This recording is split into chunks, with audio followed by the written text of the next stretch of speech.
Hello guys, in this video I am going to show you how to use the color fill function in the Pigment application.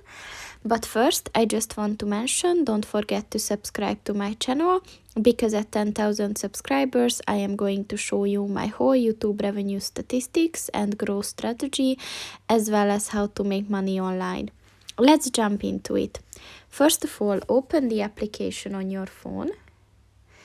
Then click on the home page on the bottom of the page on the left.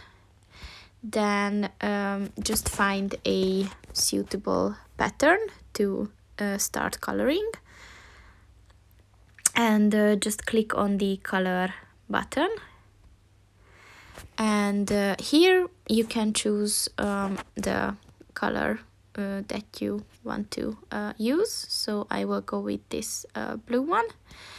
And just click on the first button, this bucket button, and you can actually choose from several textures, but I will go with this simple one, and just tap on the drawing, the part of the drawing that you would like to fill with the color. And as you can see, it colored the part. So that's pretty much it for this video, guys. See you in the next one. Goodbye.